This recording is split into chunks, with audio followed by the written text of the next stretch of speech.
Hello there, and welcome to the Cory Doctorow podcast. I'm Cory Doctorow, and it's Monday, the 30th of March. If I sound a little tired, it's because we got back from San Francisco yesterday, and, well, the baby didn't sleep much on the plane, and she didn't sleep much last night either. I found myself at 3 in the morning saying, Posey, if you go to sleep now, I will give you a performance sports car on your 16th birthday. And she did not go to sleep. So I'm a little tired. But I'm very well. Thank you to everybody who came out to the benefit in San Francisco last Monday, the Electronic Frontier Foundation benefit at the 111 Minna Gallery. Wasn't Rudy Rucker's reading amazing? I had a fantastic time, and it was so nice to meet so many of you. San Francisco was lovely as always. I always have a good time there. I quite miss it actually. Um, I'm a little bummed out today. I had to stop working for the Win last week while we were in San Francisco. There just wasn't enough time to go to the Game Developers Conference and work on the book. So I decided my contribution to the book last week was um, the research I was doing at GDC. But I feel kind of out of the loop or out of the habit now, a little flabby in the old writing muscles, and didn't get around to writing any of it today. I don't think I will because it's the end of the day here, and I'm just too tired. But I'll get to it tomorrow. Get back on the horse, as they say. Uh, what else do I have to tell you about? Well, if you're in Berlin, I might see you this Friday. I'm going in for the day to speak at the Republica conference. Larry Lessig is going to be there, and Jimbo Wales from Wikipedia. It's going to be a really good event. Really nice to see those guys and hear what they have to say, and I hope to meet as many of you as possible while I'm there. I'm only there for the afternoon, unfortunately. I wish it could be longer, but it's not fair to Alice to leave her with the baby overnight if I can get away with a day trip. Let's see, what else do I have to add? Well, I ran some galleys off from Lulu.com. Lulu is the print-on-demand service started by Bob Young, who started Red Hat. And I've got this book, Makers, coming out. Last week I talked to you a little about the fact that I'd been copy editing it. So I've got this book, Makers, coming out, and I wanted to run off some galleys to hand out in San Francisco. So I used Lulu, and they are some of the most amazing print-on-demand materials I've seen. It was 24 hours. It was an overnight turnaround, and it was still cheaper than having them printed upstairs at the photocopy shop here at my office in London. And they drop ship them to my hotel. So I'm planning something a little bigger and more ambitious with Lulu.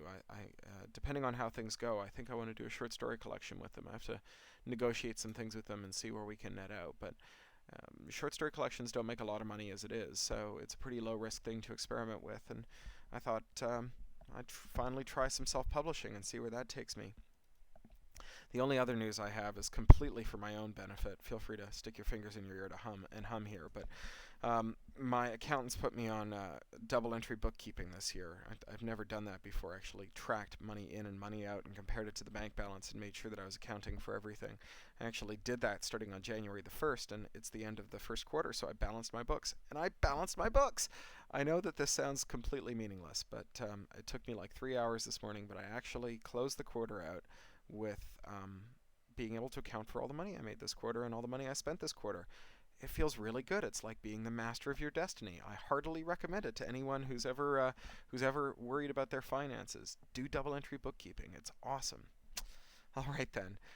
Without further ado, I think I will now move on and read to you a little from my novel, Someone Comes to Town, Someone Leaves Town. Davy haunted the schoolyard. Alan had always treated the school and its grounds as a safe haven, a place where he could get away from the inexplicable, a place where he could play at being normal. But now Davy was everywhere, lurking in the climber, hiding in the trees, peering through the tinsel-hung windows during class. Alan only caught the quickest glimpses of him, but he had the sense that if he turned his head around quickly enough, he'd see him. Davy made himself scarce in the mountain, hiding in the Golem's cave or in one of the deep tunnels. Marcy didn't come to class after Monday. Alan fretted every morning, waiting for her to turn up. He worried that she'd told her father, or that she was at home sulking, too angry to come to school, glowering at her Christmas tree. Davy's grin was everywhere. On Wednesday, he got called to the vice principal's office. As he neared it, he heard the rumble of Marcy's father's thick voice, and his heart began to pound in his chest. He cracked the door and put his face in the gap, looking at the two men there, Mr. Davenport, the vice principal, with his gray hair growing out of his large ears and cavernous nostrils, sitting behind his desk, looking awkwardly at Marcy's father, his eyes bugged and bagged and bloodshot, face turned to the ground, looking like a different man, the picture of worry and loss. Mr. Davenport saw him and crooked a finger at him, looking stern and stony. Alan was sure then that Marcy had told it all to her father, who told it all to Mr. Davenport, who would tell the world, and suddenly he was jealous of his secret, couldn't bear to have it revealed, couldn't bear the thought of men coming to the mountain to catalogue it for the subject index at the library, to study him and take him apart, and he was afraid. Not of what they'd all do to him, what Davy would do to him. He knew, suddenly, that Davy would not abide their secrets being disclosed. He forced himself forward, his feet dragging like millstones, and stood between the two men, hands in his pockets, nervously twining at his underwear. "Alan," Marcy's father croaked. Mr. Davenport held up a hand to silence him. "Alan," Mr. Davenport said, "have you seen Marcy?" Alan had been prepared to deny everything, call Marcy a liar, betray her as she'd betrayed him, make it her word against his. Protect her father and the school and the town from what Davy would do. Now he whipped his head toward Marcy's father, suddenly understanding. "No," he said, "not at all this week. Is she all right?" Marcy's father sobbed, a sound that Alan had never heard an adult make. And it came tumbling out. No one had seen Marcy since Sunday night. Her presumed whereabouts had moved from a friend's place to Alan's place, to run away, to fallen in a lake, to hit by a car and motionless in a ditch. And if Alan hadn't seen her— "I haven't," Alan said, "not since the weekend, Sunday morning. She said she was going home." Another new sound, the sound of an adult crying.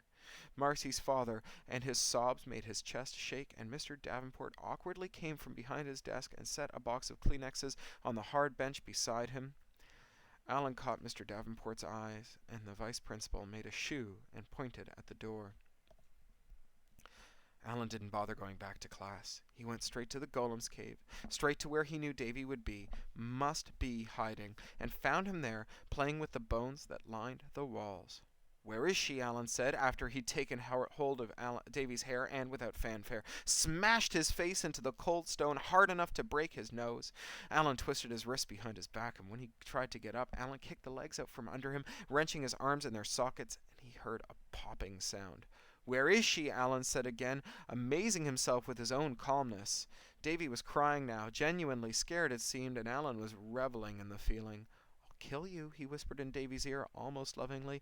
"I'll kill you and put the body where no one will find it unless you tell me where she is."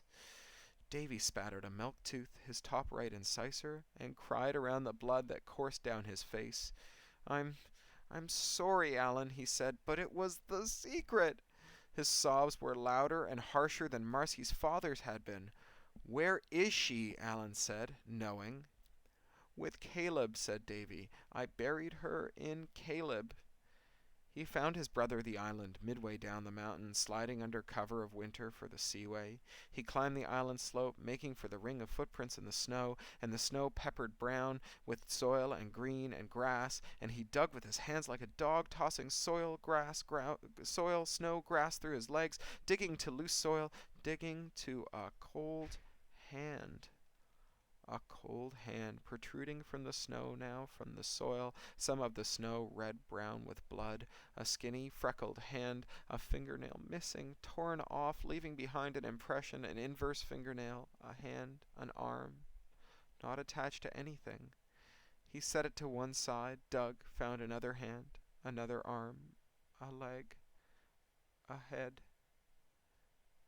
She was beaten, bruised, eyes swollen and 2 teeth missing, ear torn, hair caked with blood.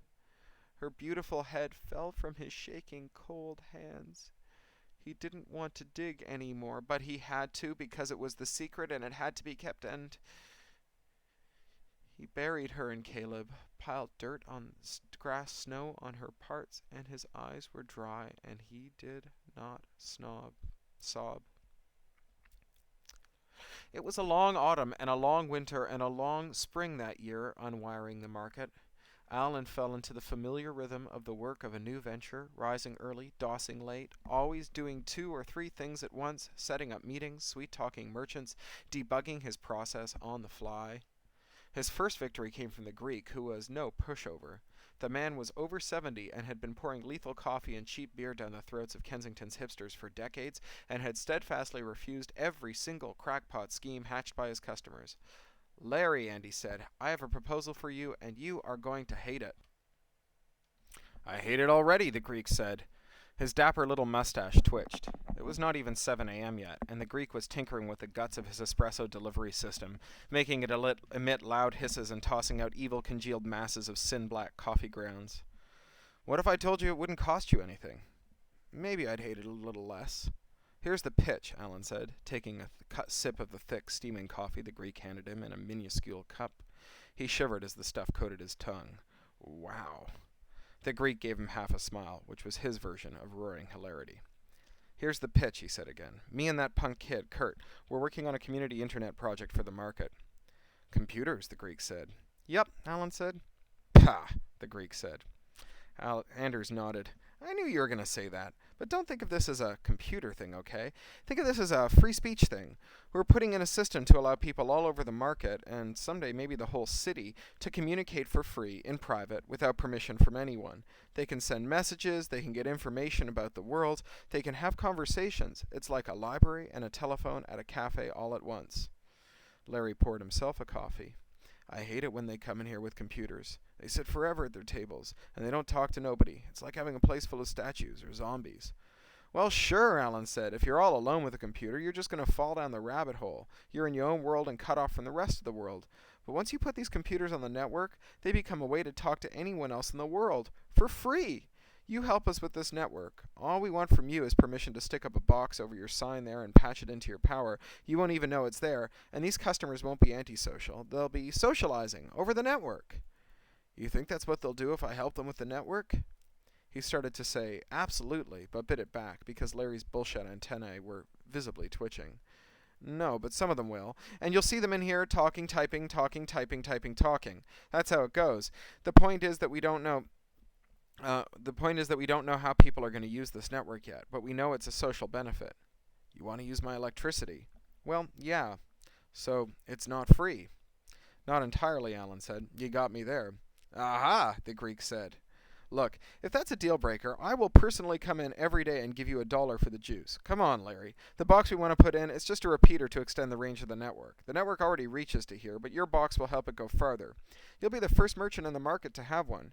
I came to you first because you've been here the longest. The others look up to you. They'll see it and they'll say, 'Larry has one. It must be all right.'" The Greek downed his coffee and smoothed his mustache. "You're a bullshit artist, huh? All right. You put your box in. If my electricity bills are too high, though, I'd take it down." "That's a deal," Andy said. "How about if I do it this morning before you get busy? Won't take more than a couple minutes." The Greek's was midway between his place and Kurt's, and Kurt hardly stirred when he let himself in to get an access point for one of the chipped shelving units before going back to his place to get his ladder and his Makita drill. It took him most of the morning to get it securely fastened over the sign, screws sunk deep enough into the old spongy wood to survive the buildup of ice and snow that would come with the winter. Then he had to wire it into the sign, which took longer than he thought it would, too, but then it was done, and the idiot light started blinking on the box Kurt had assembled. "And what exactly are you doing up there, Al?" Kurt said when he finally stumbled out of bed and down the road for his afternoon breakfast coffee. "Larry's letting us put up an access point," he said, wiping the pigeon shit off a wire, preparatory to taping it down. He descended the ladder and wiped his hands off on his painter's pants. "That'll be $10, please." Kurt dug out a handful of coins and picked out enough loonies and toonies to make $10 and handed it over. "You talked the Greek into it?" he hissed. "How?" "I kissed his ass without insulting his intelligence." "Neat trick," Kurt said, and they had a little partner-to-partner high-five. "I better log into that thing and get it onto the network, huh?" "Yeah," Anders said. "I'm going to order some lunch. Let me get you something." What they had done was that they had hacked the shit out of those boxes that Kurt had built in his junkyard of a storefront of an apartment. "These work?" Alan said. He had 3 of them in a big catering tub from his basement that he'd sluiced clean. The base stations no longer looked like they'd been built out of garbage. They'd switched to low-power mini ATX motherboards and let them shrink the hardware down small enough to fit inside a $50 all-weather junction box from Canadian Tire. Adam vaguely recognized the day's street kids as regulars who'd been hanging around the shop for some time, and they gave him the hairy eyeball when he had the audacity to question Kurt. These kids of Kurt's weren't much like the kids he had working for him over the years. They might be bright, but they were a lot angrier. Some of the girls were cutters, with knife scars on their forearms. Some of the boys looked like they'd been beaten up a few times too many on the streets, like they were spoiling for a fight. Alan tried to unfocus his eyes when he was in front of Kurt's shop, to not see any of them too closely. They work, Kurt said. He smelled terrible, a combination of garbage and sweat, and he had the raccoon-eyed jitters he got when he stayed up all night. I tested them twice. You built me a spare, Alan said, examining the neat lines of hot glue that gasketed the sturdy rubberized antennae in place, masking the slightly melted edges left behind by the drill press. You don't need a spare, Kurt said. Alan knew that when he got touchy like this, he had to be careful or he'd blow up. But he wasn't going to do another demo Kurt's way. They'd done exactly one of these at a Toronto District School Board Superintendent's meeting, when Alan had gotten the idea of using the school's flagpoles as backhaul as test beds for building out the net. It had been a debacle, needless to say. 2 of the access points had been permanently installed on either end of Kurt's storefront, and a third had been in storage for a month since it was last tested. One of the street kids, a boy with a pair of improbably enormous raver shoes, looked up at Alan. We tested these all. They work. Kurt puffed up and gratefully socked the kid in the shoulder. We did. Fine, Adam said patiently, but can we make sure they work now?